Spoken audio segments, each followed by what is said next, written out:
ওমাইয়াকুতুল মুমিনা মুতাআম্মিদান ফাজাযাউহু জাহান্নাম।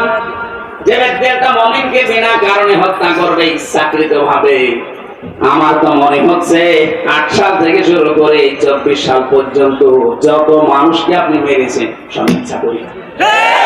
বিডিআরের 57 জন অফিসার, এখানে আমার সাথে প্রায় 900 জন বিডিআর ছিল। আমার তো মনে হয় 900 জনের ভেতরে 82 সব নিরপরাধ। ওদের মাথায় কোরআন শরীফ তুলে দিয়ে যদি বলেন সত্য কথা বলেন, ওরা সত্য কথা বলবে। এখনো পর্যন্ত মুরব্বিগুলো আছে ওখানে, রাতের বেলা তাহাজ্জুদ পড়তে উঠলে দেখলাম আওয়াজ দিত। ওদের এই দীর্ঘ শ্বাস আমার মনে হয় আরো সেই যে ধাক্কা খেয়েছে। মাজলুমের এই দীর্ঘ শ্বাস দুনিয়ায় থাকে না, আরো সে চলে যায়। কত মানুষের বর্গ লেগে আছে আপনার অবৈধ চেয়ারের সাথে, আপনি জানেন।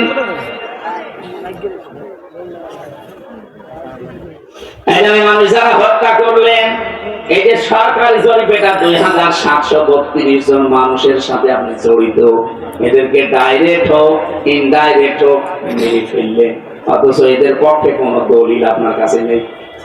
আদালত থেকে এদের মেরে ফেলার নির্দেশ এসেছিল, আপনার অবৈধ চেয়ার টিকিয়ে রাখতে আপনি মেরে ফেললেন।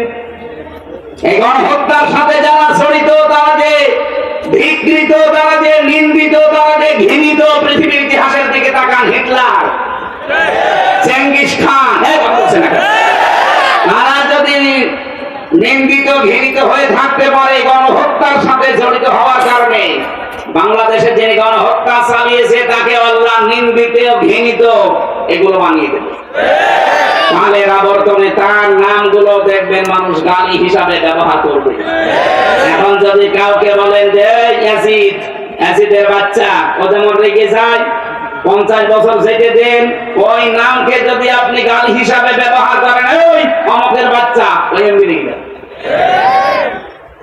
বলেন তো এখানে যদি কোনো হিন্দু কেউ বলেন ভাই ছেলে হয়েছে 50,000 টাকা আপনাকে দেব, আপনি হিটলার রাখেন, বলবো কি নাম নাকি?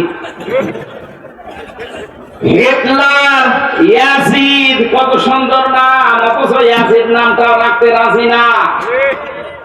এই নাম যদি আল্লাহ গালি বানিয়ে দেয়, তা আপনার নাম যাই হোক, এই নাম আর নাম থাকবে না। কালের আবর্তনে দেখবেন এই নামটাও আল্লাহ গালি বানিয়ে দিয়েছে। আমার মনে হয় কাউকে রাগাতে হলে পড়া লাগবে তুই তুই তুই, এমনি রেগে যাবে। কাফেরদের আমি 13টা কাজ করা কোরআনে ডাইরেক্ট পেয়েছি, 13টা। তার ভেতরে অন্যতম কাজ এটা, ওয়ালা তালমিসু আনফুসাকুম ওয়ালা তানাবাসু বিল আলকাব। ওরা নাম পরিবর্তন করে দেয়। আল্লাহ পাক বলেন সাবধান, কাউকে নাম পাল্টিয়ে উল্টা পাল্টা করে ডাকবা না। অথচ এই 15.5 বছরের নাম পাল্টানোর হিড়িক চলছিল।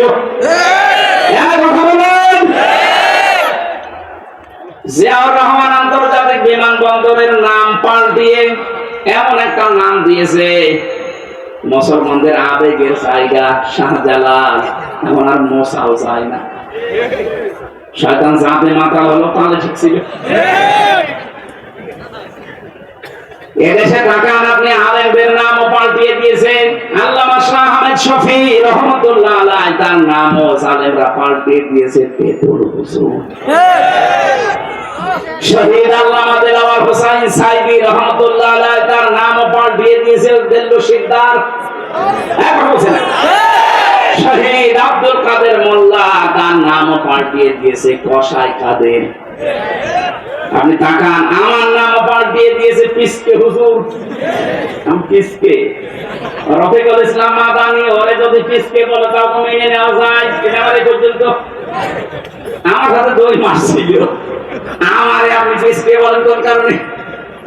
আমার বয়স ঠিক আছে, আমার 33 বছর, এখন আমারই 3টা পিসকে আছে, আর আমারে আপনি পিসকে হুজুর বানিয়ে দিয়েছেন।